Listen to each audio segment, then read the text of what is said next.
Seigneur, nous bénissons ton nom, nous te rendons toute la grâce pour cette opportunité que tu nous donnes encore de te servir. Nous te disons merci pour tous nos frères, pour toutes nos sœurs qui sont connectées maintenant. Nous te disons merci pour toutes celles, tous ceux que nous prendrons en cours pendant que nous serions en train de prier.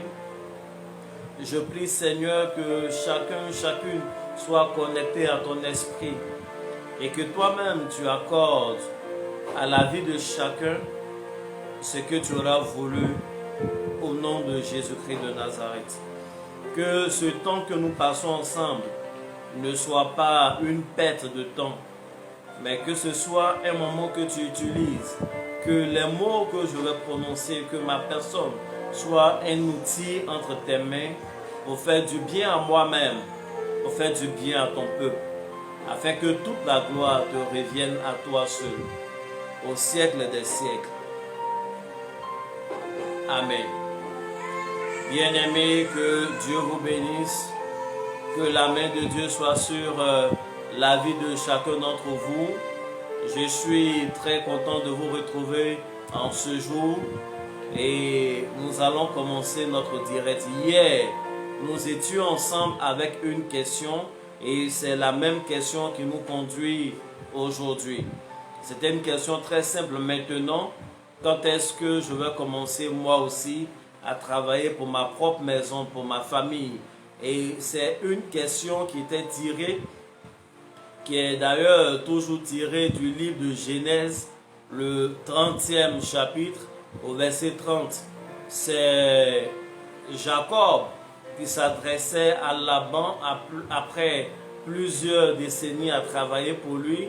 Il a estimé que c'était le moment finalement de travailler pour lui-même, de travailler pour sa maison, parce que cet homme s'était retrouvé finalement avec ce que je peux appeler 4 femmes, parce qu'il avait 2 femmes officiellement et chacune de ces femmes lui avait donné une de ses servantes, ce qui lui faisait 4 femmes, et elles faisaient des enfants, à part l'autre qui était inféconde au départ. Elles ont fait des enfants, il avait plusieurs enfants, mais il n'avait pas grand chose pour subvenir à ses besoins. Il a parlé à Laban, il a dit maintenant. Amen. Il a commencé par maintenant. J'ai l'habitude de dire que le changement de la vie d'une personne ne commence pas à sa naissance, mais le changement dans la vie d'une personne commence au jour de la prise de conscience. Amen. Amen. Que Dieu vous bénisse. Et je prie que Dieu donne l'intelligence à chacun d'entre vous de prendre conscience véritablement de sa personne. Avant même que nous ne commencions véritablement à parler, j'exhorte vous tous qui êtes connectés, n'hésitez pas à partager le direct. Vous allez faire du bien à beaucoup de personnes. Partage dans plusieurs groupes. Tu peux mettre sur ton mur, mais partager. J'ai dit que nous allions prier aujourd'hui. Il faut partager. Ça va faire du bien à quelqu'un. Partage à une personne qui ne travaille pas encore et qui a besoin de travailler. Partage à une personne qui travaille peut-être depuis longtemps, mais en fait c'est un travail juste un genre de gagne-pain parce que il y a pas, le salaire n'est pas décent, les conditions même du travail ne sont pas décentes et tu es obligé, cette personne elle est obligée de faire parce qu'elle ne peut pas non plus voler. Il faut partager à une personne qui depuis longtemps espère une promotion mais n'a pas cette promotion. partages à une personne qui fait ses propres affaires mais qui n'arrive pas à avoir un bon carnet d'adresses, qui n'arrive pas à avoir la clientèle qu'il faut. Je veux que tu partages à une personne qui s'est lancée dans l'entrepreneuriat et qui malheureusement depuis n'a pas encore de bons marchés à exécuter ou souvent même n'a pas le financement qu'il faut pour exécuter des contrats qui se présentent à lui. Partage à toute personne que tu veux voir avoir une bénédiction particulière dans le milieu du travail. Nous sommes dans le mois de mai, nous avons commencé hier qui était le jour dit du jour de fête de travail. Bien aimé, il faut que tu mettes Dieu de ton côté dans cette quête du travail, dans cette quête d'évolution, dans cette quête de ton profil de carrière. Et c'est ce que nous allons faire. Et il y a des gens qui se sont organisés en syndicat et depuis des années le syndicat lutte, mais le patron ne veut même pas accorder ce pourquoi vous luttez. Il y a des gens qui se sont organisés en syndicat dans les industries. À Abidjan, ici, le Libanais les a chassés. Voilà. Ils ont eu des revendications. Quand tu vois à la lumière du code du travail, quand même, c'est des revendications qui sont normales. Mais on les a chassés parce qu'il y a toujours quelqu'un qui est prêt à les remplacer. Bien aimé, c'est une chose légitime que de faire des revendications lorsque tu es dans une entreprise.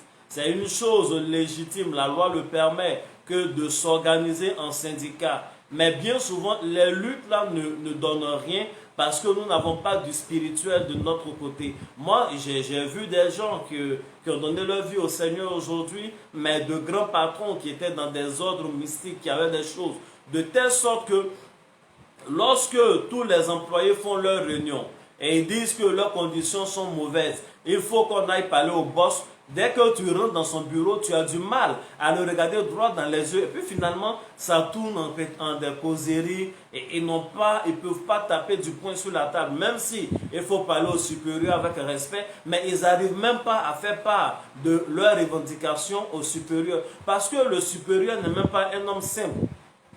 Et d'année en année, ils ont changé leur responsable de syndicat, mais les choses ne changent pas. Bien aimé, c'est une bonne chose de le faire, mais il faut avoir Dieu de ton côté. C'est une bonne chose d'écouter les conseillers, comme j'en parlais aujourd'hui, d'écouter ceux-là même qui te motivent, les coachs, comment on les appelle?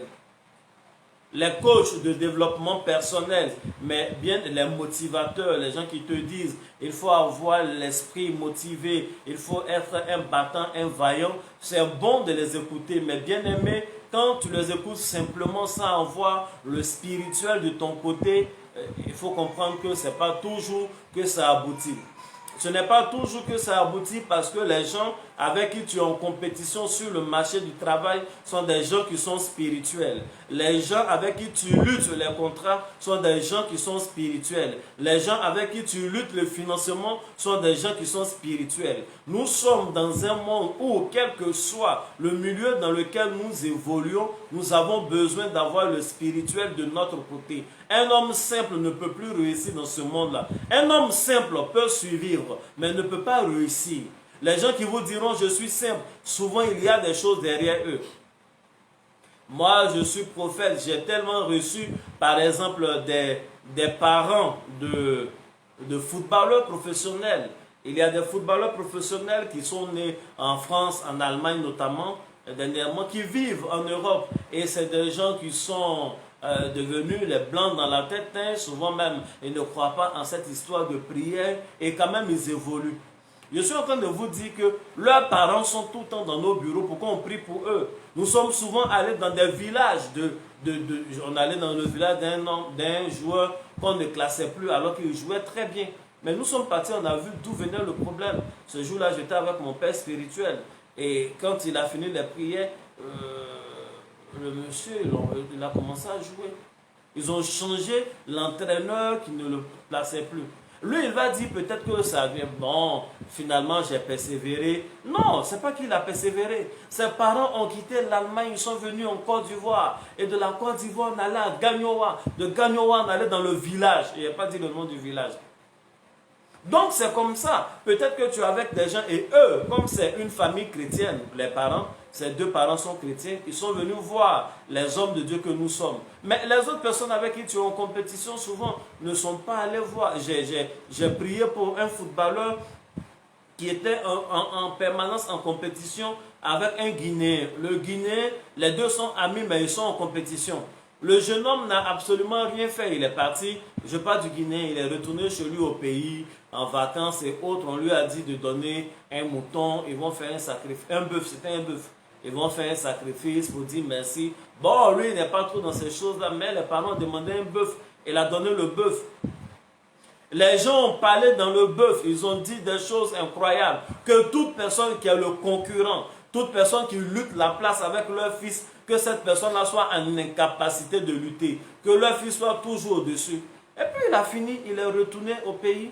Mais depuis qu'il est retourné, celui avec qui il est en compétition est en permanence blessé. Il se blesse à l'entraînement. Après les soins, on lui dit qu'il faut faire une rééducation. En pleine rééducation, il se blesse. Et quand il va croiser un prophète, le prophète va lui dire non, voici le nom que Dieu me dit, et il y a un de tes concurrents. Son collègue va lui dire non, mais je n'ai absolument rien fait. Je n'ai absolument rien fait. Oui, il n'a rien fait de lui-même, mais il y a des gens derrière lui. Bien-aimé, ce que je suis en train de te dire, c'est que nous sommes dans un monde où tu dois composer avec le spirituel. Je salue Amon Junior qui nous a rejoint également, Valérie Tano, que Dieu vous bénisse, que la main de Dieu soit sur vos vies et que Dieu vous mette au-dessus de tout adversaire, quelle que soit la personne qui est derrière ceux avec qui vous êtes en compétition souvent, quelle que soit la personne qui est derrière vos rivaux sur le plan de travail, que la main de Dieu soit derrière vous et qu'il vous rende plus fort et plus puissant au nom de Jésus. Je veux voir quelqu'un écrire des Amen, je veux voir quelqu'un cliquer des cœurs, je veux voir quelqu'un continuer encore de partager. Nous commençons notre direct. Je voudrais avant tout que tu saches que nous sommes dans un monde que Dieu a créé. Et dans ce monde que Dieu a créé, il y a des choses qui sont visibles et il y en a d'autres qui sont invisibles. Il y a des choses qui sont spirituelles et il y a des choses qui sont de l'ordre de la matière. L'univers dans lequel nous sommes, la vie que nous vivons, est constitué de Dieu et de ses créatures. Dieu est hors de la création et il est dans la création. Dieu est tout. Dieu ne peut pas être défini par notre intelligence. Dieu ne peut pas être défini par notre langage. Il n'y a pas un vocabulaire adéquat pour dire exactement qui Dieu est. On ne peut pas définir Dieu. Ce que nous devons retenir, c'est que Dieu est Dieu. Il est omnipotent, il est omniscient, il est tout puissant. Et au-dessus de tout ça, il nous aime quand même. Il est amour. La Bible dit que Dieu est amour. La Bible dit que Dieu est saint. La Bible dit que Dieu est miséricordieux. La Bible dit que Dieu n'est pas un homme. Donc il y a Dieu et il y a ses créations.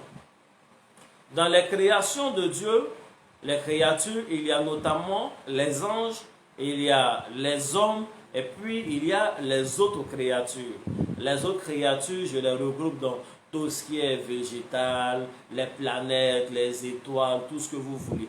Tout ce que vous voulez, les pierres. Donc je les appelle les autres créatures, les animaux, les poissons, ainsi de suite. Donc il y a les anges, il y a les hommes et il y a les autres créatures.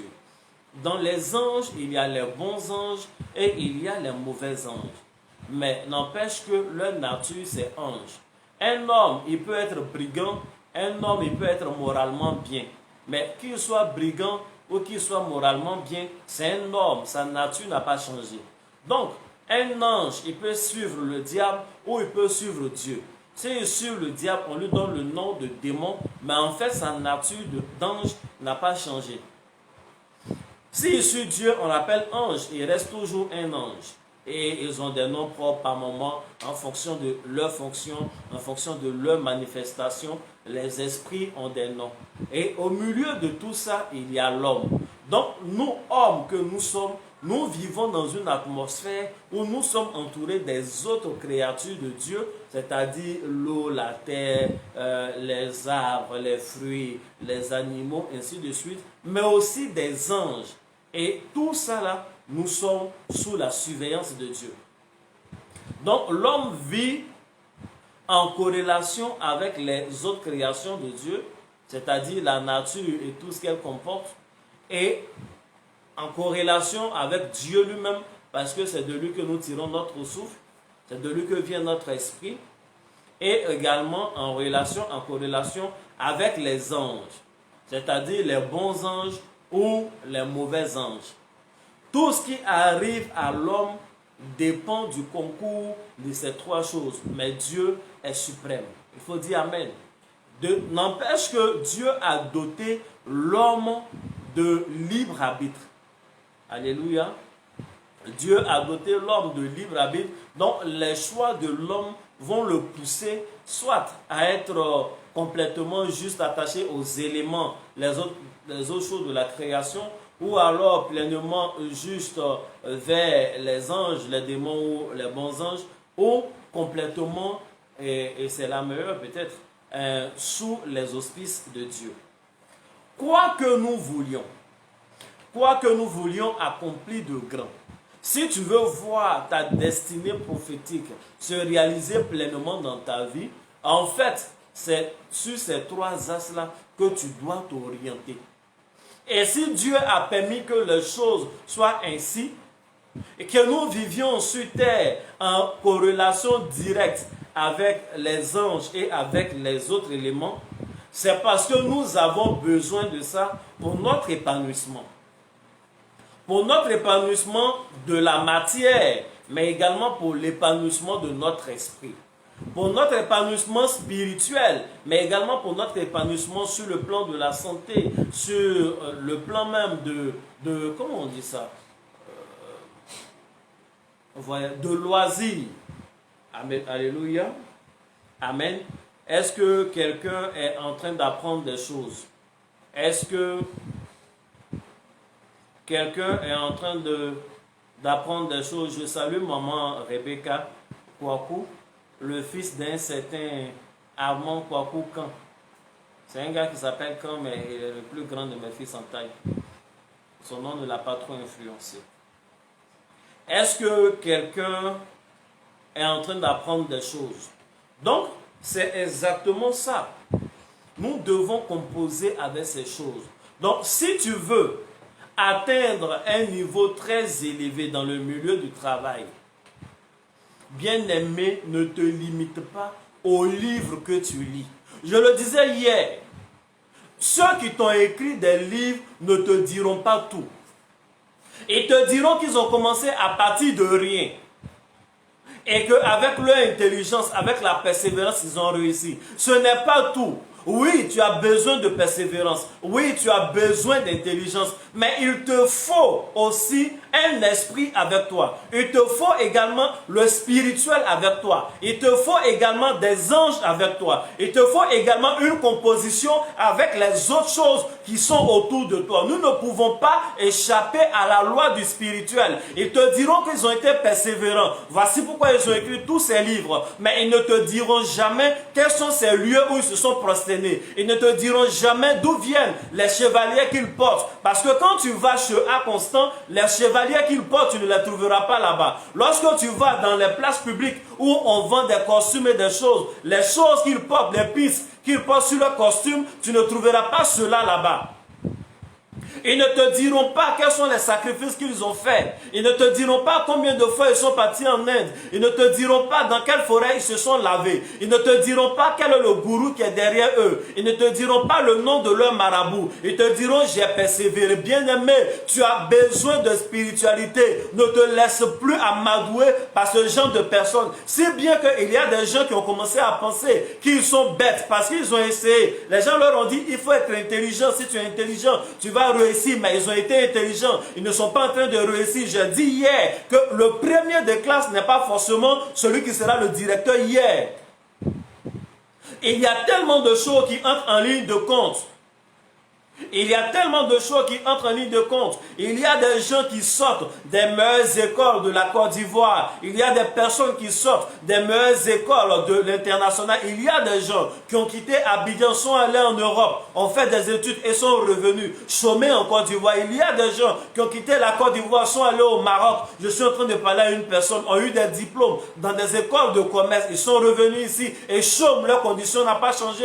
Il y a des gens qui ont eu leur BTS, leur licence professionnels, leur master dans les meilleures écoles de la Côte d'Ivoire, mais qui continuent de chômer. Il y a des gens qui sont sortis des écoles dont tout le monde rêve, où on veut forcément que nos enfants soient, mais ils sortent de là-bas, toute leur promotion est bien installée, mais ces personnes-là, à cause d'une certaine malédiction, à cause d'une non-composition avec des esprits qu'il faut, chôment toujours et échouent. Je suis en train de vous dire la vérité.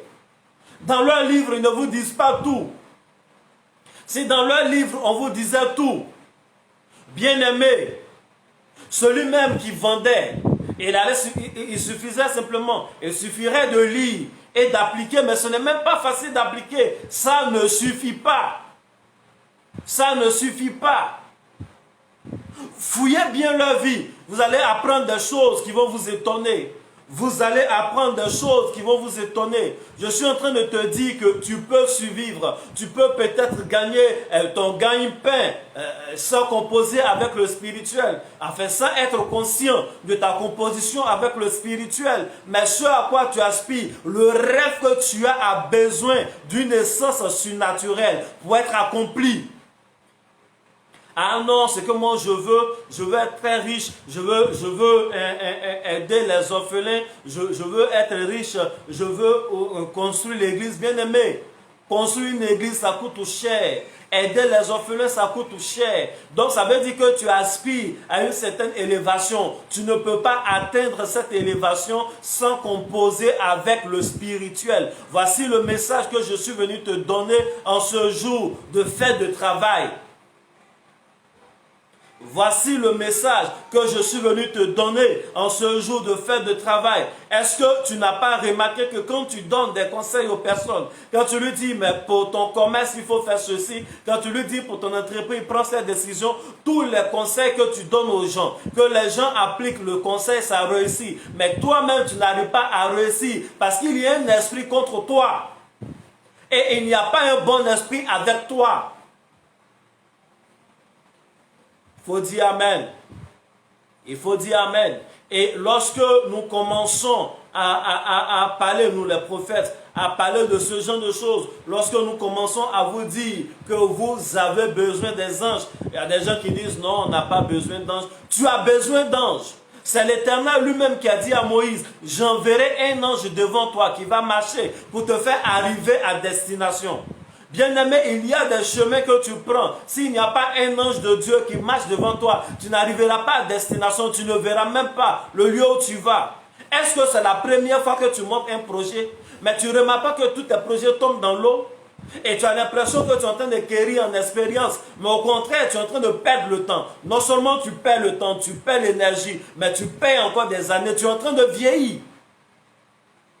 À un moment donné, il faut marquer une pause. À un moment donné, il faut marquer une pause. J'ai vu une image sur Internet. Après, peut-être si je retourne, je vais mettre en commentaire où on dit par moment, il faut juste changer de direction. J'ai vu quelqu'un qui est en train de pêcher, qui a mis la canne. Quelqu'un voit de quelle image je parle? Parce qu'on voit tous les mêmes images. Il était en train de pêcher, il a mis la canne à gauche. Et puis, en fait, il n'y avait aucun poisson là. Et tous les poissons étaient à droite. Mais il était assis là, il persévérait. Il se disait, tôt ou tard, il y a un poisson qui va venir. Ce n'est pas toujours qu'il faut persévérer comme ça. À un moment donné, tu as besoin de quelqu'un qui, quand il est là, il voit ce qui se passe sous l'eau. Et il va te dire, non mon ami, ton hameçon où tu as mis là, il faut enlever là-bas. Et puis mets ici, il y a des poissons qui t'attendent ici. Mais c'est ce que Jésus a dit, a fait. Il a dit à Pierre, prenez votre filet là, jetez du côté droit. Ils ont dit, ah nous on l'a jeté. Non, jetez à droite. Et la Bible dit qu'ils ont jeté à droite, ils ont pris des poissons, mais de grands poissons et les meilleurs poissons. Parce qu'ils ont écouté, jette ton filet du côté droit. Mais pourquoi lui il sait? Parce qu'il voit dans l'eau. Il voit ce qui est invisible aux yeux des pécheurs. Alléluia. Alléluia. Il faut dire Amen. Donc tu as besoin de cette orientation. Tu as besoin non seulement d'orientation, mais tu as besoin également d'anges. Tu as besoin d'anges. Je ne vais pas être long. Je ne sais même pas ça fait combien de minutes qu'on est en ligne. Ça fait 23 minutes. Donc ça fait à peu près 18 minutes que je suis en train de parler. Je ne veux pas être long. Je veux aller droit au but. Mon ami, tu as besoin de l'onction de Dieu pour réussir. On n'est pas seul. On est avec Dieu. C'est vrai. Mais en termes de création, de créature même, on n'est pas seul. Il y a des anges. Et puis il y a les autres choses. Et puis il y a nous, les hommes.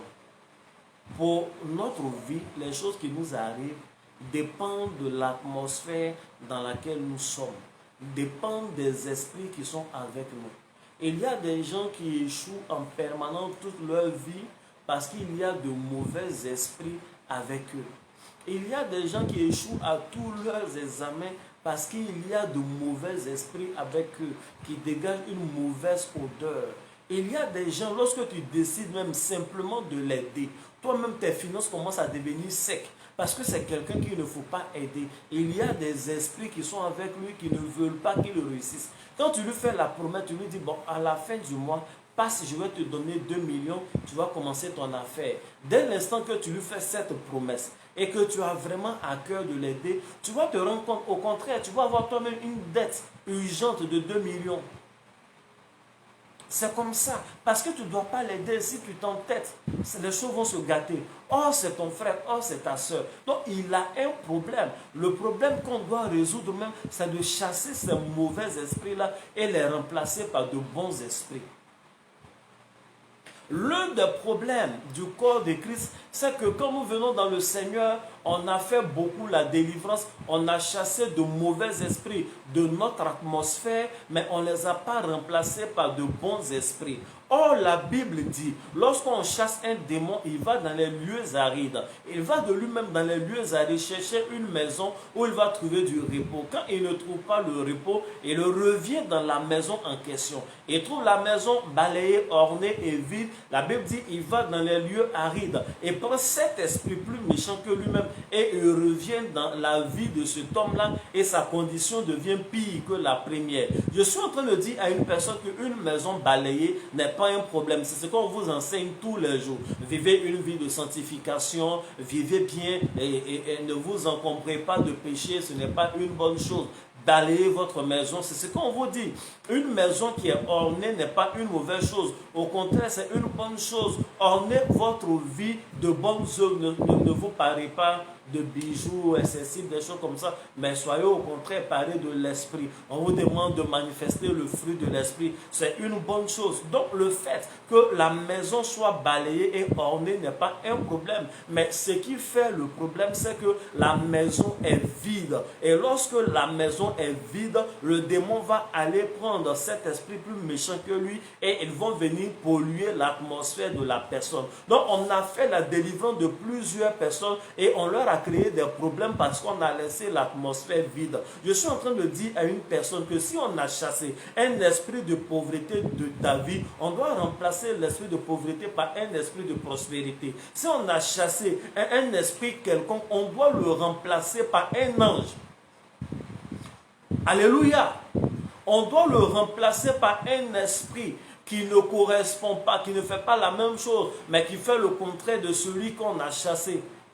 Il faut dire Amen. Et notre atmosphère sera une atmosphère remplie d'anges. La Bible dit, soyez des imitateurs de Dieu. Or, quand nous lisons dans la Bible, on se rend compte que Dieu, à son sillage, il y a plusieurs anges. Donc, quand on dit d'être imitateur de Dieu, ça ne veut pas dire de marcher juste comme Jésus-Christ. Mais il faut marcher avec des anges autour de nous. Si nous devons être des imitateurs de Christ, on ne doit pas être imitateur juste pour la question morale, mais on doit être imitateur pour la question mystique. La Bible dit que plusieurs anges sont venus autour de Jésus pour le servir. Il y a combien d'anges autour de toi pour te servir? C'est de ça que nous parlons. Et lorsque nous parlons de ce genre de choses, lorsque nous les prophètes nous disons que nous affectons un ange à une personne, il y a il y a que souvent les gens ne comprennent pas peut-être le vocabulaire, le prophétisme que nous utilisons. Quand je dis prophétisme, là, je parle de la manière de parler du prophète, comme on dit par exemple hébraïsme. C'est la manière particulière de parler liée à chaque langue.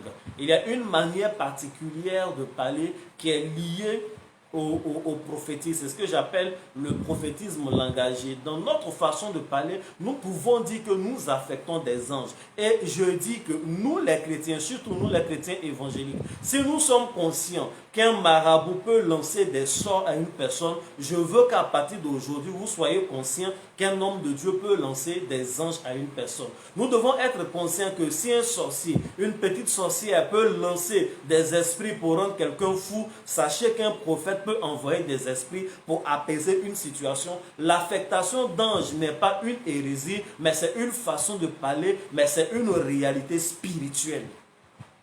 Est-ce que je suis en train de parler à quelqu'un? Est-ce que quelqu'un est en train d'apprendre des choses? Est-ce que quelqu'un est en train d'apprendre des choses sur le monde spirituel? Les choses que je vous dis sont des choses qui sont fondées bibliquement. Les choses que je vous dis sont des choses que j'ai expérimentées et que je continue d'expérimenter. Les choses que je suis en train de vous dire, vous savez que non seulement c'est la vérité, mais c'est notre réalité que nous vivons. Il faut dire Amen. Il faut dire Amen. Les gens sont tellement scotchés qu'ils ont arrêté d'appuyer le cœur, qu'ils ont arrêté de partager. Oui, tu peux être concentré, mais partage toujours. Ça va faire du bien à quelqu'un. Ça va faire énormément du bien à quelqu'un. Alléluia. Donc, c'est dans ce contexte que nous sommes. Et il y a comme un écosystème également spirituel, où il y a des corrélations, où il y a une relation du spirituel sur les corps animés, une relation du spirituel sur des corps qu'on pense inanimés. Ça veut dire que des esprits, des anges ou des démons peuvent manipuler des hommes, peuvent agir sur des animaux. Nous voyons avec l'ânesse de Balaam qui a parlé. Un âne qui parle, c'est un esprit qui est rentré en lui qui l'a fait parler. Sinon, l'âne n'est pas créé pour parler. Amen. En général, c'est dans les contes qu'on entend les animaux parler. Et ces contes-là ne viennent pas forcément de l'imaginaire. Les animaux ont leur langage. Mais un esprit peut faire de telle sorte que l'animal-là te parle et que tu comprennes. Ça, c'est dans la Bible qu'on a vu. C'est dans la Bible qu'on a vu. Alléluia. Ce n'est pas par hasard que Jésus a dit, si on n'adore pas le Seigneur, Dieu peut susciter des pierres pour l'adorer. Ça veut dire que les pierres peuvent avoir une vie. Les choses qu'on a l'impression qu'elles sont inanimées peuvent avoir une vie. Ce n'est pas pour rien qu'on a demandé à Josué de prendre 12 pierres dans le Jourdain et de bâtir un hôtel. Et c'est seulement après ça que le coaching moral a commencé. Aujourd'hui, quand je suis en train de parler de ne vous fiez pas seulement au développement personnel. Les gens pensent que nous, les pasteurs, on est contre le développement personnel. Il n'y a pas meilleur coach que nous, les pasteurs. Il n'y a pas meilleur coach que les prophètes. Même en Côte d'Ivoire, l'un des premiers coachs que le pays a connu était un homme de Dieu. C'est un homme de Dieu. Je ne sais pas si vous l'avez connu, il y a un homme de Dieu qui venait tout le temps. Je crois que c'était les jeudis, si ma mémoire est bonne, sur la RTI. Je parle de l'homme de Dieu que je salue avec respect, Oku Djedje Raphaël. Oku Djedje Raphaël Emmanuel. Je ne sais pas si quelqu'un voit de qui je parle. Mais c'est un bon coach. C'est un bon coach. Il faisait des choses à Bobo, au centre culturel. Il faisait à Koumassi, ainsi de suite. Il réunissait les chrétiens. Il leur donnait des conseils, comment il faut faire pour réussir à partir de ton petit commerce. Mais quand il fait tout ça, là, en fait, la spécialité des hommes de Dieu, c'est que quand on vous motive, faites comme ça, derrière ces motivations, derrière les conseils qu'on donne, il y a la prière. C'est ça. Parce que les deux vont de pair. Il y a la prière. Sans les choses spirituelles, tes efforts vont t'épuiser. Tu vas vieillir avant ton âge. Bien sûr. Bien sûr. Et sachez que à force souvent de faire de mauvaises expériences, à force d'échouer plusieurs fois, bien souvent, on finit finalement par perdre la foi. Parce que l'échec devient comme une habitude. Quand on prophétise, on n'y croit plus trop. Donc, vous avez besoin de choses spirituelles. Je vous le disais hier et je le répète aujourd'hui. Avant que Dieu ne dise à Josué, fortifie-toi et prends courage, il avait déjà dit à Josué, il faut prendre caillou dans la rivière que vous allez traverser. Caillou, là, il faut prendre pour bâtir un hôtel. Et ça, c'est spirituel. C'est quand il finit de faire ça. Sinon, toi, quand on te dit, fortifie-toi et prends courage, est-ce que s'il y a une guerre, tu es capable de dire au soleil de s'arrêter sur Gabaon? Oh, Josué, lui, il a fait ça, il n'était pas simple. Il y avait des anges avec lui. Il y avait des esprits avec lui. Aujourd'hui, je veux vous parler d'un temps favorable de prière. Je veux parler à tous ceux-là qui veulent se révéler comme les fils de Dieu dans leur domaine d'activité. Le travail peut être juste une corvée, quelque chose qui ne change pas notre vie. Hier, je donnais l'exemple de ce que j'ai vu, de ce que j'ai vécu, où nous étudiants, lorsque nous nous levions à 5 heures du matin, à 6 heures pour aller prendre le bus, on voyait des travailleurs qui se levaient à 5 heures et à 6 heures pour aller prendre le bus. Il fallait qu'ils fassent ça pour survivre.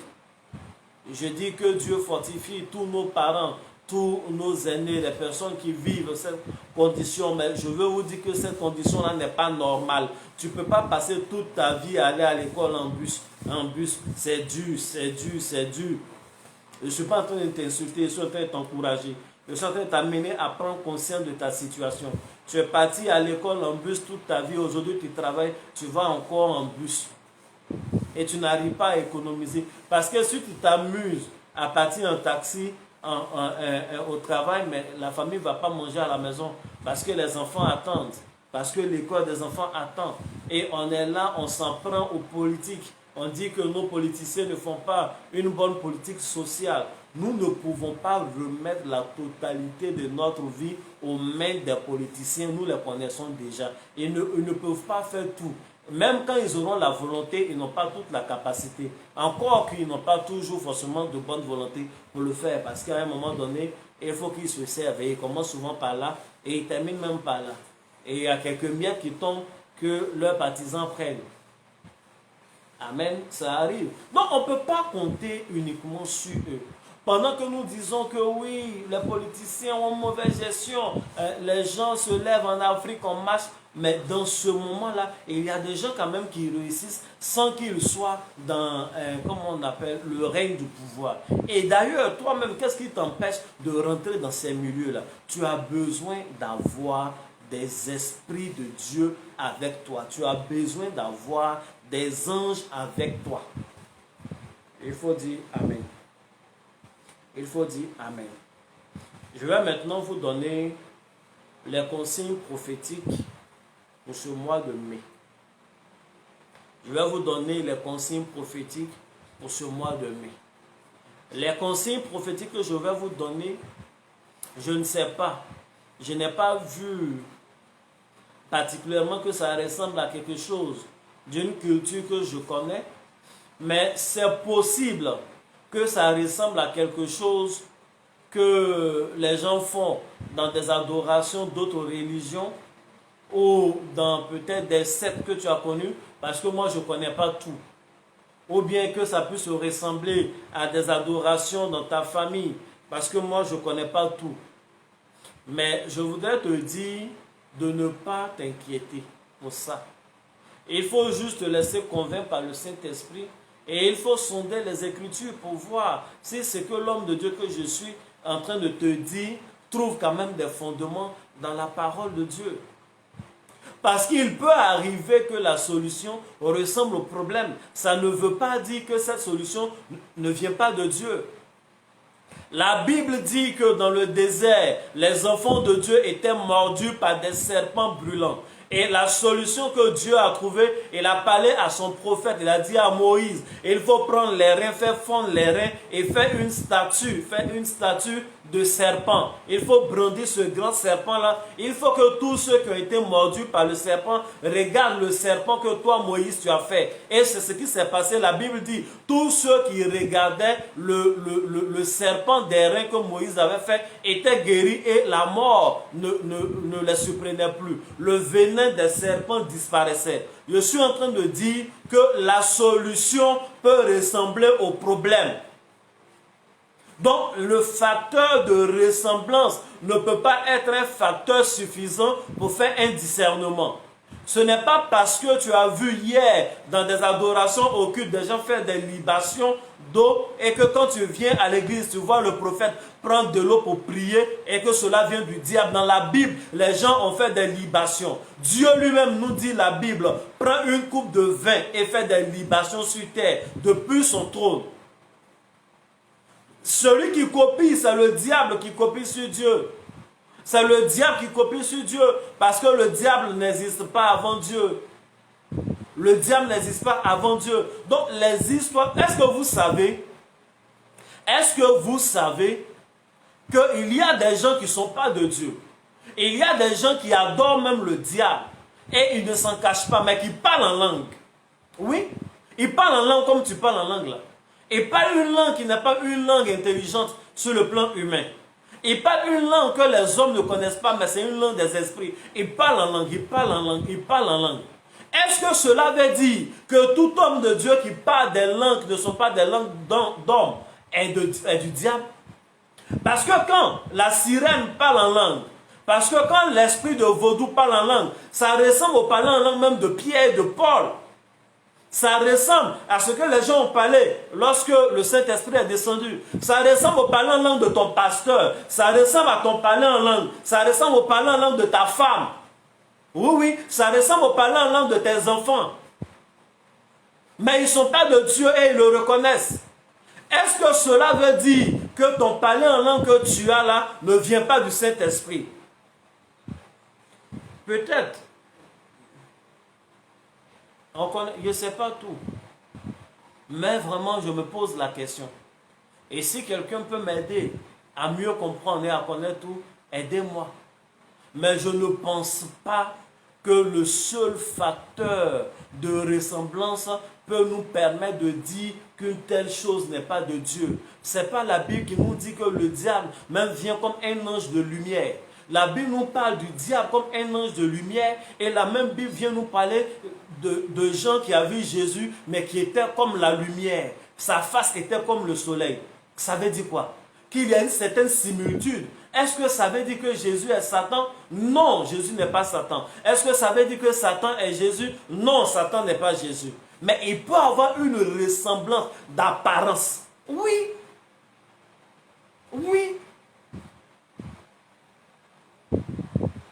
Est-ce que chauve-souris en volant ne ressemble pas à oiseau? Mais c'est un mammifère. Donc on ne peut pas prendre juste le facteur de ressemblance pour faire le discernement. C'est une parenthèse que j'ai voulu ouvrir. Il faut dire Amen. Est-ce que quelqu'un est maintenant prêt à recevoir les consignes typiques pour le mois de mai? Est-ce que quelqu'un est prêt à recevoir les consignes prophétiques pour le mois de mai? Est-ce que quelqu'un est prêt à recevoir les instructions prophétiques pour rentrer dans le milieu du travail? Est-ce qu'un homme qui est fatigué d'échouer à ses examens, peut-être que tu as déjà déposé ton dossier même pour passer, actuellement le concours d'ENS est pendant, peut-être que tu veux passer le concours de ENS, je ne sais pas si ENA et autres, les autres ont fait. Il y a des concours même on n'apprend jamais qu'ils sont en train de faire. Le jour que tu apprends, c'est que les résultats sont sortis, comme la douane. Peut-être c'est nous qui ne sommes pas informés, mais c'est bizarre. Les gens disent, ah papa, cette année, je veux passer le concours de la douane. Et tu lui dis, d'accord mon fils, quand ils vont lancer le concours, viens, on va prier. Tu es là 1 mois, 2 mois, il vient te dire, ah papa, les résultats sont sortis. Il n'a jamais appris. Alléluia. Alléluia. En tout cas, en Afrique, souvent, ça se passe comme ça. C'est peut-être les populations qui n'ont pas une oreille bien tendue pour être informées de tout. On ne suit pas trop le journal, peut-être. Alléluia. C'est une parenthèse que je préfère fermer rapidement. Amen. Est-ce que quelqu'un est prêt à écouter maintenant les secrets surnaturels pour dominer en entreprise, pour dominer dans le milieu du travail, pour voir son salaire changer, pour voir les conditions changer, des conditions décentes.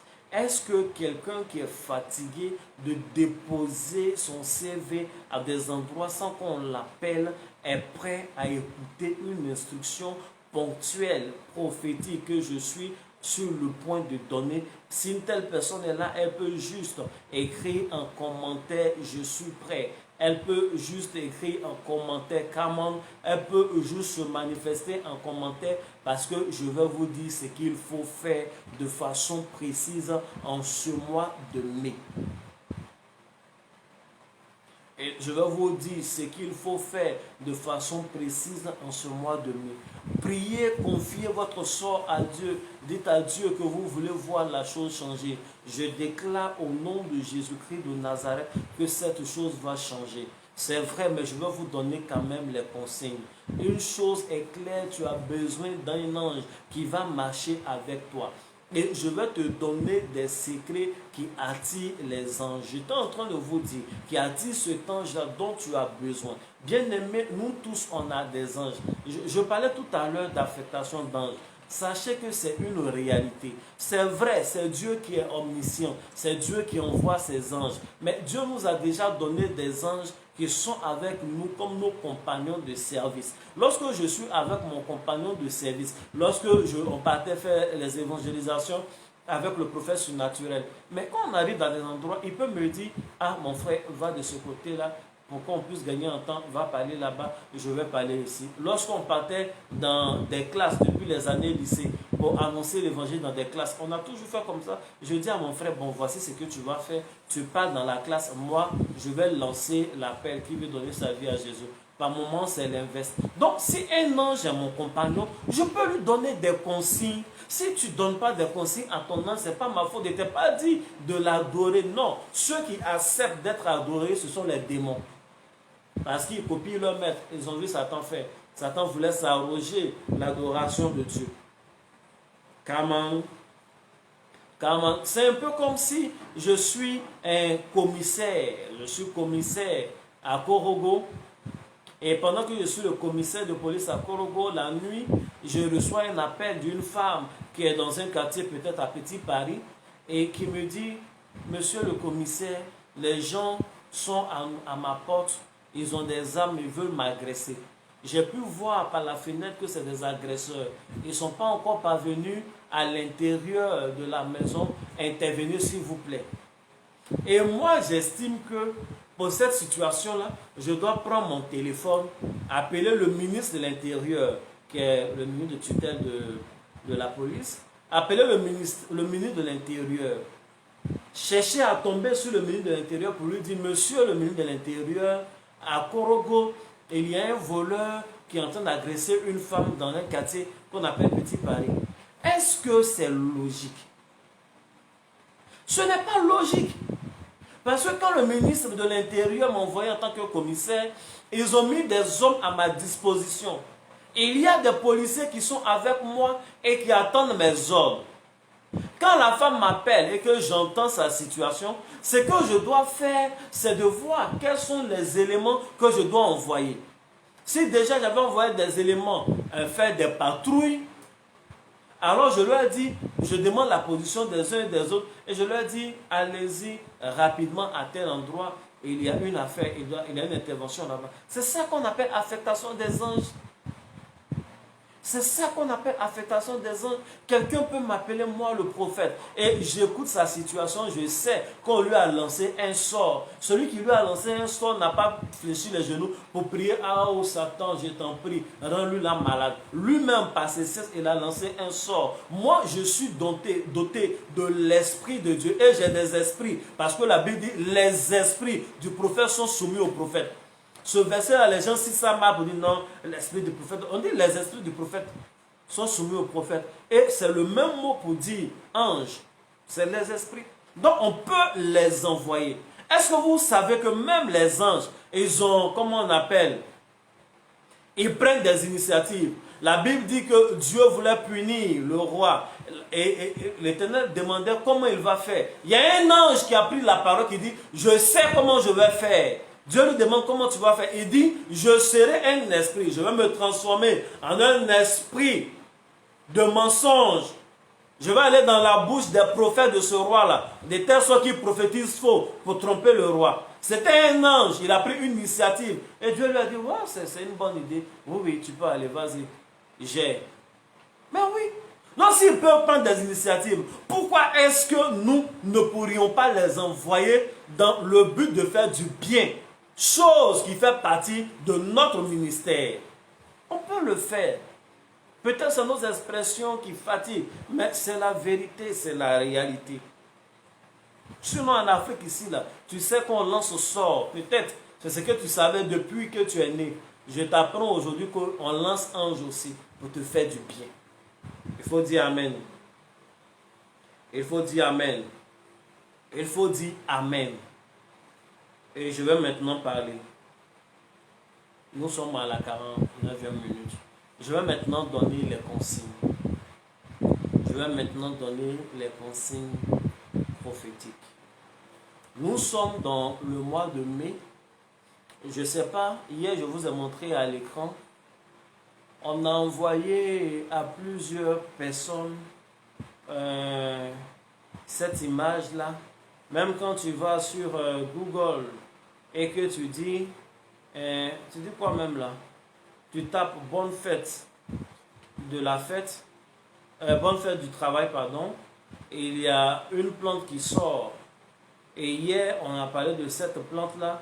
Je vous ai dit que c'était le muguet. Et tu as pris cette plante, tu l'as souvent mis en statut, tu l'as partagé à des gens. Maintenant, la question que je veux te poser, est-ce que quand tu as mis en statut la plante en question, pour dire bonne fête du travail aux gens, est-ce qu'il y a un démon qui est venu s'asseoir dans ta vie? Amen. J'attends une réponse. J'attends une réponse. Attends, je vais voir ici s'il y a des réponses. Est-ce que quand tu as mis la plante qu'on appelle le muguet et que tu as dit bonne fête du travail aux gens, est-ce qu'il y a un démon qui est venu s'asseoir dans ta vie? Il n'y a pas un démon qui est venu s'asseoir dans ta vie. Tu ne sais même pas d'où ça vient, mais tu le fais. Une chose est sûre, c'est une plante. D'ailleurs même, tu ne sais pas pourquoi les gens ont choisi cette date-là pour faire la date de, comment on appelle, la fête du travail. Il y a une chose que je veux dire à quelqu'un, mais qui va peut-être te choquer. Est-ce que vous savez qu'il y a des situations dans lesquelles Dieu suit les hommes? C'est bon. Mais pas un autre jour, on va parler de ça. Est-ce que vous savez qu'il y a des situations dans lesquelles Dieu suit les hommes? Ça veut dire que ce que les hommes ont dit, je ne parle même pas de prophète, je parle de l'humanité, je parle des hommes. Est-ce que vous savez que Dieu suit? Est-ce que vous savez que le jour que nous avons choisi et que nous disons que c'est le jour de Pentecôte, en réalité, ce n'est pas forcément l'anniversaire exact du jour où les apôtres ont reçu le Saint-Esprit. Mais vous vous rendez compte que ce jour, finalement, est devenu spécial. Il y a tellement de chrétiens qui ont été baptisés du Saint-Esprit pendant un programme de Pentecôte. Il y en a tellement. Il y en a tellement. Il y a des choses que les hommes font de façon conventionnelle et que Dieu suit. D'ailleurs, même Dieu aime suivre l'homme. Même quand lui-même Dieu, il a chassé Adam et Ève du jardin d'Éden, Dieu lui-même, il a quitté le jardin d'Éden pour suivre Adam et Ève. C'est pourquoi il a aidé Ève à faire enfant là-bas. C'est pourquoi Abel et Caïn ont fait leur autel, ils sont venus donner, Dieu est venu parler. Ils n'étaient pas dans le jardin, ils ne sont pas rentrés en Éden pour aller faire leur offrande. Il les a suivis. Quand il a chassé Caïn, il a suivi Caïn. C'est pourquoi plus tard, des descendants de Caïn, on a connu Jéthro. Jéthro qui a fait une fille que Moïse est venu marier. Et c'est Jéthro qui a parlé de Dieu pour la première fois à Moïse. Sinon, Moïse était dans les adorations qui ressemblent à la franc-maçonnerie. Je n'aime pas parler d'eux parce que je ne les connais pas trop.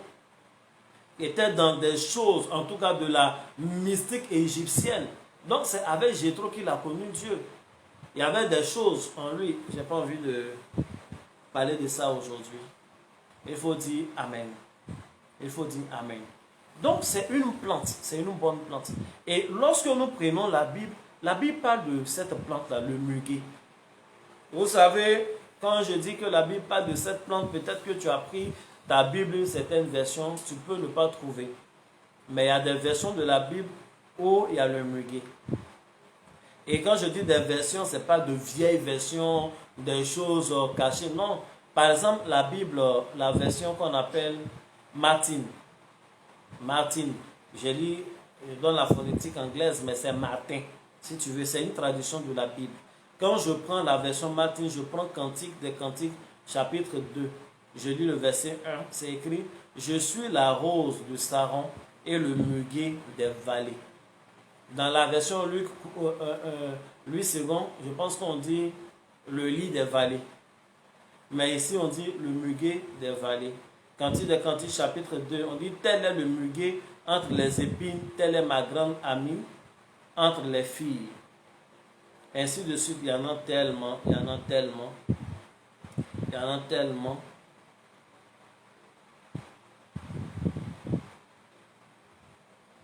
Amen. Donc, c'est une plante dont on parle dans la Bible. Et on compare l'Église à cette plante. On compare l'époux qui est Jésus à cette plante. Quelqu'un va me dire, mais pourquoi dans certaines versions on dit le lit des vallées et dans d'autres versions on dit le muguet?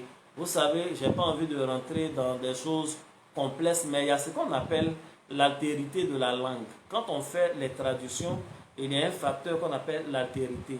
L'altérité peut être purement sémantique, elle peut être culturelle ou spirituelle. Je prends un exemple très simple. Si aujourd'hui tu peux prendre un test et tu vas le lire, dans le test on parlera de téléphone cellulaire.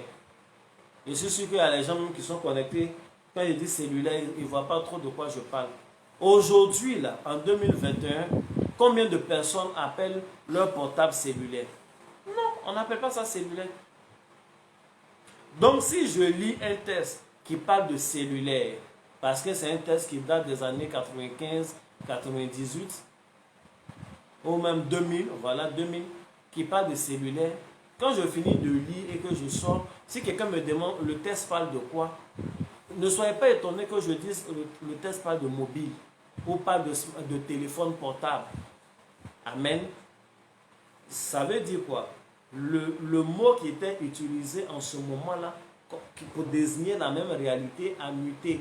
Il y a eu une altérité. Et c'est de là que viennent souvent les quelques changements des noms propres. Amen. Donc, ce que j'essayais de vous faire comprendre, c'est que c'est une plante qui n'est pas démoniaque. Ce n'est pas plante de Satan. Il n'y a aucune plante même qui appartient au diable. Il y a juste des esprits qui ont décidé de servir le diable. Donc, quand tu prends toutes choses, ça dépend de ce que tu en fais. Il faut dire Amen et puis on va avancer. Il faut dire Amen et puis on va avancer. Donc, je vous donne maintenant la consigne. L'ange ou la famille d'anges qui donne aux personnes de réussir dans le milieu du travail sont des anges qui sont rattachés pour la plupart au règne végétal. Rappelez-vous que depuis le début, j'ai dit qu'il y a Dieu certes, il y a Dieu et ses créatures. Et dans les créatures, il y a l'homme, les anges et les autres choses. Et l'homme, dans son évolution, a besoin des anges. Et souvent, pour la manifestation des anges, on prend appui sur les autres choses qui existent. Voici pourquoi Dieu a pris le soin de créer toutes choses avant de faire de l'homme la dernière des créatures qu'il fait. Parce qu'il savait que l'homme allait avoir besoin d'utiliser ces choses. Malheureusement aujourd'hui, à cause de la chute de l'homme, la plupart des hommes, nous utilisons les choses juste pour nos besoins de la matière. Ce qui fait que nous utilisons les plantes juste pour nous nourrir, juste pour guérir le corps, alors qu'il y a une dimension spirituelle. Et malheureusement, les autres ont compris souvent avant nous. Mais ce n'est pas par hasard qu'on prend par exemple l'huile d'onction. On l'utilise dans une dimension spirituelle. Ce n'est pas par hasard que Jésus prend le fruit d'une plante, je parle du vin, et qu'il dise, ceci n'est plus du vin, ceci n'est pas le symbole de mon sang, ceci n'est pas une représentation de mon sang, mais ceci est mon sang. Il faut dire Amen. Donc un changement de nature de l'élément végétal. Je suis en train de vous dire que Dieu utilise les végétaux. La Bible nous dit lorsque le peuple d'Israël est arrivé aux eaux de Mara, les eaux de Mara étaient amères et Dieu a indiqué un arbre. Dieu a indiqué une branche à Moïse. Il lui a dit, il faut prendre le bois qui est là. Ce bois-là, il faut mettre dans l'eau. Si tu mets dans l'eau, l'eau sera pure. Et la Bible dit que Moïse a pris la branche et il l'a mis dans l'eau. Certaines versions disent que Dieu a jeté un bout de bois. Et Moïse a pris le bout de bois, l'a jeté dans l'eau et l'eau a été purifiée. C'est une dimension surnaturelle. Les plantes que vous voyez là ne sont pas simples. Ce n'est pas par hasard que nous retrouvons des démons souvent dans des forêts qu'on appelle forêts sacrées. Ce n'est pas par hasard que nous retrouvons des esprits dans des arbres que les gens adorent. Parce que les plantes sont propres à abriter certains esprits. Et Dieu également, ses anges, n'ont pas changé de nature. Sauf qu'ils sont sous la coupole de Dieu. Ils peuvent prendre appui sur le vin. Ils peuvent prendre appui sur l'huile pour faire du bien. Mais aujourd'hui, nous parlons précisément du bien dans le milieu professionnel. Je suis en train de dire à une personne que la famille des anges qui va te faire réussir dans les affaires, la famille des anges qui va enfin te donner un succès à ton concours, la famille des anges qui va faire réussir ton entreprise est une famille qui se sent à l'aise avec la végétation. Voici pourquoi. Le premier travail que Dieu donne à l'homme dans le jardin d'Éden, justement, c'est un travail de jardinier. Dieu a fait l'homme, il veut lui donner du travail, mais pour lui donner du travail, il prend l'homme et il le met au milieu d'un jardin. Ce n'est pas par hasard que lorsque Jésus meurt et qu'il ressuscite, on le prend pour un jardinier parce qu'il avait du travail à faire, il avait le Saint-Esprit à donner, il a pris l'apparence d'un jardinier. La Bible dit, les femmes ont approché cet homme, croyant que c'était le jardinier et lui ont demandé, mais où est notre maître? Or, c'était Jésus qui ressemblait au jardinier. Ce n'est pas par hasard. Lorsque Jésus veut faire une bonne œuvre, chaque fois la nuit, il se retrouve sur le mont des Oliviers, au milieu des plantes. Et lorsqu'il finit, il descend et il va faire son travail. Ce n'est pas par hasard qu'avant que Jésus ne fasse la plus grande des œuvres qu'il avait à faire, c'est-à-dire mourir à la croix, il s'est retrouvé dans le jardin de Gethsémane. L'ambiance des plantes rend parfait la corrélation avec des anges qui vont te faire réussir dans le milieu du travail. Est-ce que je suis en train de parler à une personne? Est-ce que je suis en train de parler à une personne? On ne peut pas tout dire en un seul direct de Facebook. On ne peut pas tout dire. Je ne peux que dire ce que le Seigneur me demande de dire, m'autorise à dire. Mais je veux prendre appui sur le passage que nous avons lu. La Bible dit qu'un deal a été signé entre Jacob et Laban, son beau-père. Je suis en train de vous dire que Laban, c'est un roublard. C'est un roublard, ce n'est pas quelqu'un qui se laisse faire. Il a inventé une loi pour donner sa fille aînée à Jacob. Amen. D'ailleurs, même Jacob était au courant qu'on allait lui donner la fille. La seule personne qui ne savait pas, c'était Rachel. Mais ça, c'est un autre sujet. Un autre jour, on va parler de ça. Leur famille, c'est une famille, excusez-moi du terme, de Malo. C'est la même chose qu'ils ont fait à Ésaü. Le jour où ils ont donné la bénédiction à Jacob, le seul gars qui ne savait pas que c'était un coup monté, c'était Ésaü. Amen. Sinon, on ne prend pas viande de brousse pour faire sacrifice. Comment le papa se lève, Isaac, et puis il parle fort comme ça à Ésaü. Ésaü, il faut aller en brousse, va chasser. Parce que c'est aujourd'hui, oh, c'est aujourd'hui que je vais donner la bénédiction. Et puis lui aussi, il court. Il s'en va chercher à aboutir. Depuis quand on fait sacrifice, ça a abouti pour être béni. Même dans la brousse, quand Abraham a failli tuer Isaac et que Dieu est intervenu, ils étaient en brousse. Pourquoi ce n'est pas une gazelle qui est sortie, mais c'est quand même un mouton que Dieu a donné. Ça veut ça, on fait sacrifice. Mais lui, il est parti, il a couru, il s'en cherche. Et puis vous savez, les animaux là, il y a les animaux qui sortent la nuit, il y en a qui sortent la journée. Par exemple, Agouti ne se promène pas la journée. Donc imaginez si c'est Agouti, Isaac a demandé à Esaü, va chercher Agouti, en plein midi, il fait comment? Il doit tout faire, il doit trouver où l'animal là vit d'abord.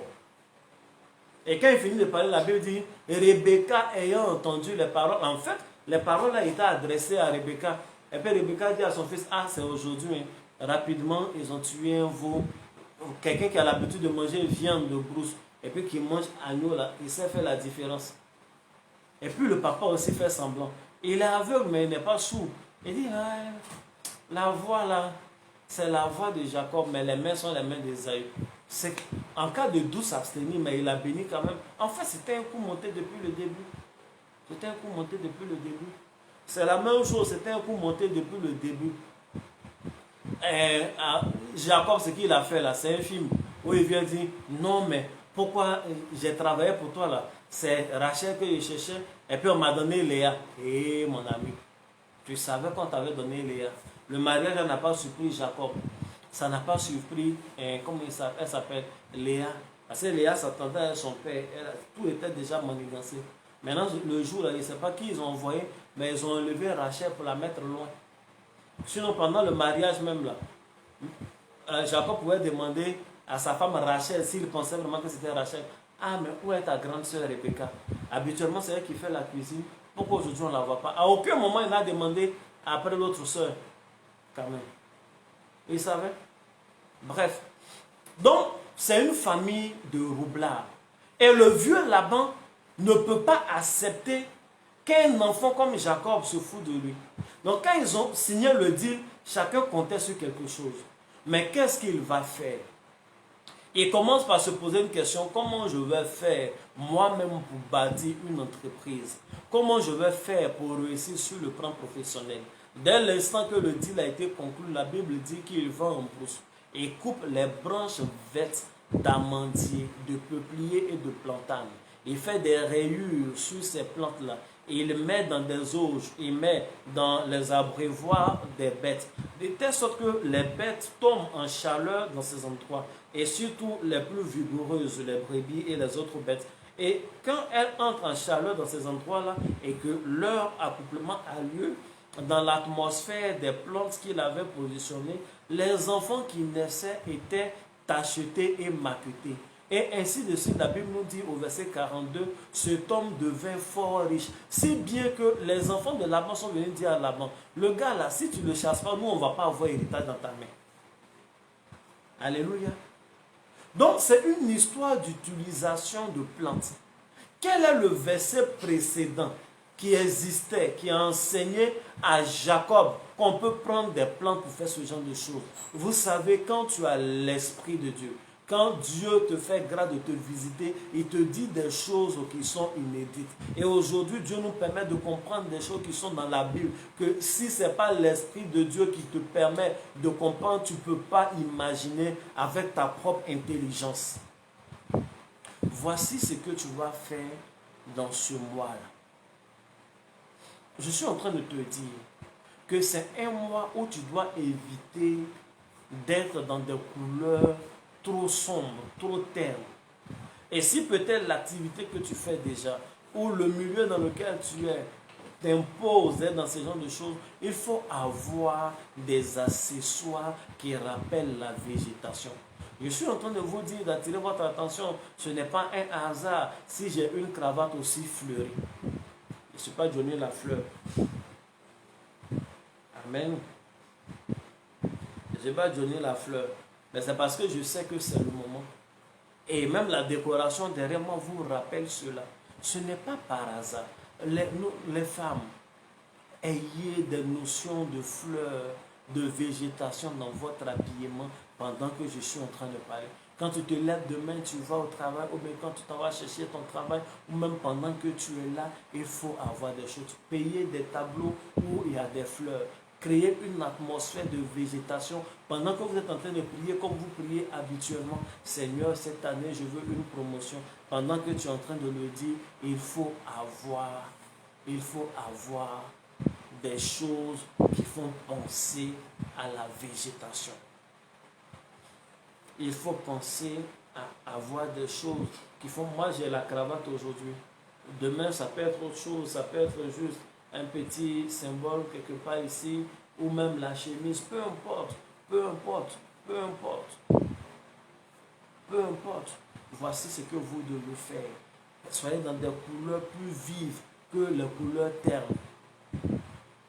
Pour les gens, la Bible dit, observez les hirondelles. Quand vous les voyez, vous savez que c'est le printemps. Mais oui, observez les gens. Le printemps est une bonne période. Et voyez ceux qui sont en Occident. Aujourd'hui, vous ne faites pas attention, mais les gens s'habillent beaucoup fleuris. Regardez les émissions qui passent en direct sur les chaînes françaises, les chaînes belges et autres. Les gens vont porter des choses où il y a plus de fleurs. En fait, c'est conditionné. Ils ne s'en rendent pas compte, mais c'est spirituel. C'est la saison qui est comme ça. Bien aimé, marche avec Dieu et compose avec les anges de Dieu. Tu n'es pas en train de... C'est pas ton courban, tu es en train d'adorer, c'est pas vaudou, tu es en train de faire. Mais c'est une connaissance spirituelle que je te donne. Les anges se reconnaissent en des symboles. Ça, c'est la première chose. C'est vrai, tu as déjà envoyé le muguet à plusieurs personnes pour leur dire bonne fête de, comment on appelle, du travail. Mais ça fait quoi, par exemple, si pendant ce temps, c'est une telle plante qui est ton fond d'écran? Ça fait quoi si c'est une telle feuille qui est ton fond d'écran de WhatsApp? Ça fait quoi si peut-être tu es dans un groupe professionnel, c'est toi qui es l'administrateur, et si tu changeais l'image en mettant l'image du muguet et que tu laisses au moins pour un mois? Bien-aimé, je suis en train de parler sous forme d'interrogation, mais c'est en même temps une consigne prophétique que je te donne. Moi, j'ai un groupe WhatsApp de prière où nous prions, ou en général, avant que je ne vous donne certaines instructions publiquement ici, je parle avec eux. Nous prions souvent les soirs par Google Meet et il y a tellement de témoignages, mais j'ai changé l'image.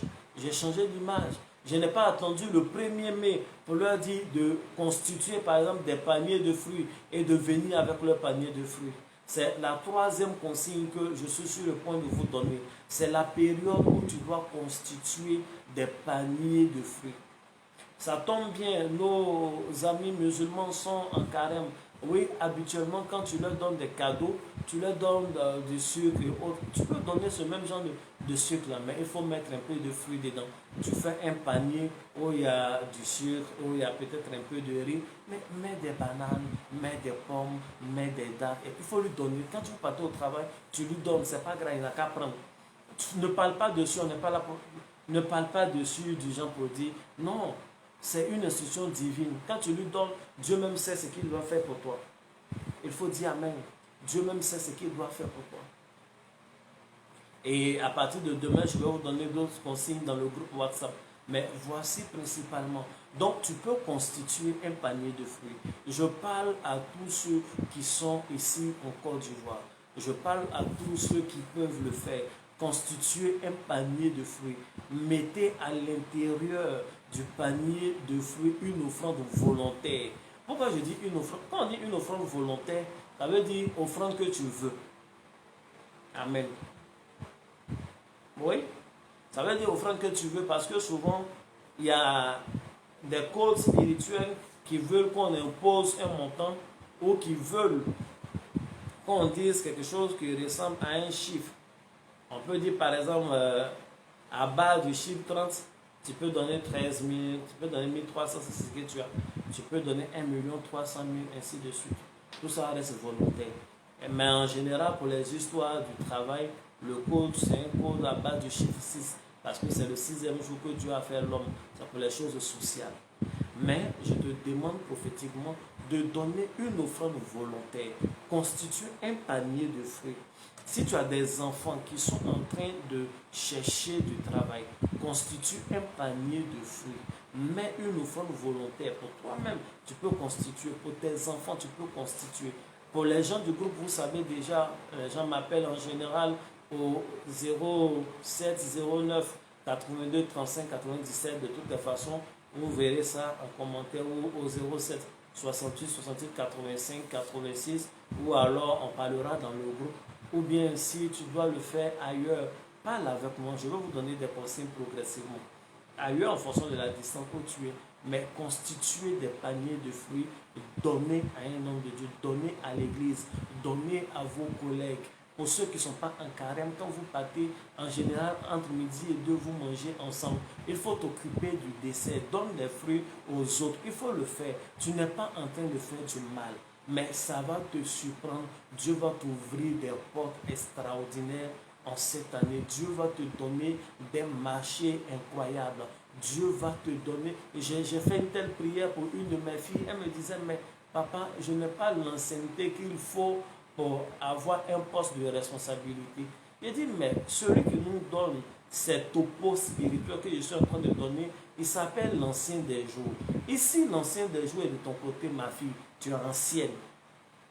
Mais effectivement, c'est elle qu'ils ont nommé. C'est elle qu'ils ont nommé. Ils ont envoyé, elle travaille en banque, un blanc qui est venu de France et qui a restructuré toutes les choses.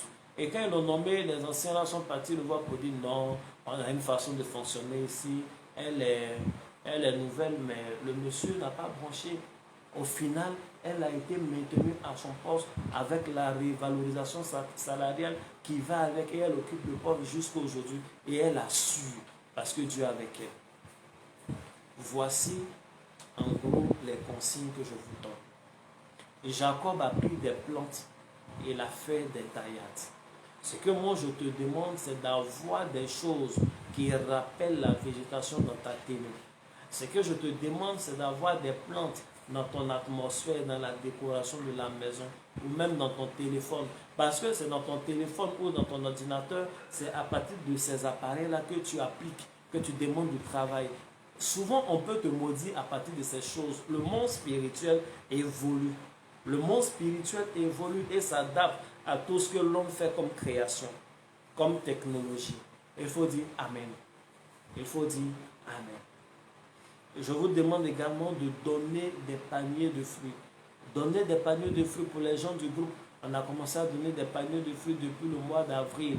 Le mois d'avril qui signifiait ouverture. Donc on a commencé, nos fleurs ont commencé à éclore. Pour les gens qui y sont, vous savez les témoignages qu'on a connus. Vous savez les témoignages qu'on a connus. Je vous ai rendu le témoignage de ce monsieur qui depuis des années courait derrière une promotion, mais n'obtenait pas la promotion parce qu'il n'était pas vraiment dans les conditions. Dieu a ouvert une porte extraordinaire. Il ne se souvient même pas avoir appliqué quelque part, mais on l'a appelé pour venir faire une formation, mais de haut niveau. Et pendant qu'il est en train de faire la formation de haut niveau, une entreprise où il ne travaille pas l'appelle pour dire « Nous voulons que tu ailles donner des cours dans d'autres pays pour nos entreprises qui sont là-bas. » Et puis il est parti, il a donné les cours. Ce n'est pas fétiche qu'il a fait partir, c'est au nom de Jésus, avec les actions prophétiques. Bien-aimés, je vous demande de faire ces choses. Si je vous parle en connaissance de cause. Si je vous parle au nom de l'Éternel, le Père de tous les esprits. Si je vous parle au nom de Jésus. Si je vous parle en connaissance de cause. Et je vous parle par amour. Que Dieu vous bénisse, que la main de Dieu soit sur la vie de chacun d'entre vous. Ce que je viens de faire aujourd'hui, c'est des conseils et des secrets prophétiques. Ce n'est pas du coaching. Bien-aimé, ça là avec toi, tu vas à tous les coups réussir. Que Dieu vous bénisse, que la main de Dieu soit sur la vie de chacun d'entre vous. S'il y a des choses que vous ne comprenez pas, si vous avez des questions, vous pourrez toujours les poser en commentaire ou alors dans le groupe de WhatsApp qu'on appelle la prière que Dieu exauce. Voilà, vous pouvez écrire, même sur Facebook, la page, je prendrai le temps de dépouiller toutes les enveloppes et je vais vous répondre afin que vous puissiez faire l'action prophétique comme il se doit. Et je reste ouvert à tous les témoignages afin que toute la gloire revienne à Dieu. Que Dieu vous bénisse, que la main de Dieu soit avec vous. C'était le serviteur de Dieu auprès de vous, l'ange Emmanuel. Que Dieu vous bénisse et que la main de Dieu soit sur la vie de chacun d'entre vous. Je vais prier pour terminer. Je vais prier pour terminer. Je prie maintenant pour toi. Je prie que la grâce de Dieu soit sur ta vie au nom de Jésus. Et que pendant que tu seras en train d'obéir, que le Seigneur Dieu, qui est le maître des temps et des circonstances, occasionne toute bonne chose autour de toi.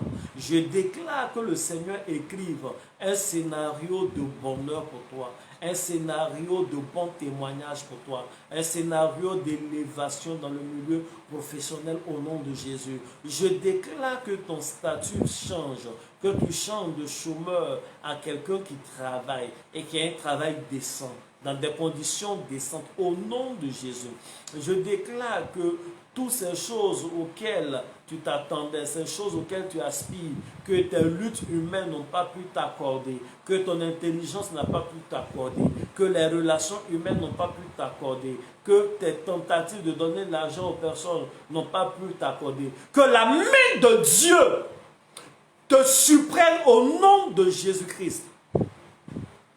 Et que Dieu t'ouvre un chemin là où tout semble complètement fermé, là où tu n'as plus d'espoir. Je déclare que l'Éternel le fait pour toi. Maintenant même, je sais que Dieu a déjà mis des anges à ta disposition, mais je prie maintenant et j'en appelle à un renfort angélique, de même que l'archange Michael est venu aider le premier ange qui venait avec une réponse pour Daniel. Je déclare que les généraux de Dieu, je déclare que des anges les plus puissants, soit ceux qui travaillent pour toi au nom de Jésus, soit ceux qui chassent tout esprit maléfique, tout esprit de poisse, tout esprit de malchance qui te fait échouer jusque-là. Au nom de Jésus, je déclare que ton atmosphère spirituelle n'est plus vide et aucun démon ne revient parce que ton atmosphère est saturée du Saint-Esprit, est saturée des anges de Dieu. Au nom de Jésus.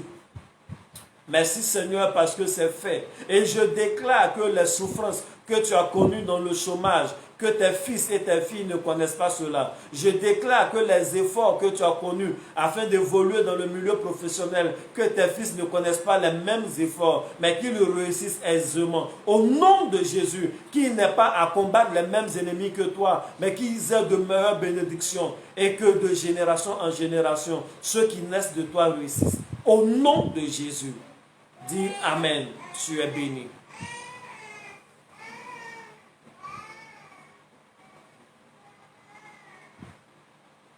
Donc, que Dieu vous bénisse. On a très bientôt, vous pourrez toujours appeler après au 07 09 82 35 97 07 68 68 85 86. À très bientôt. J'ai été très content d'être en ligne avec vous. Au revoir.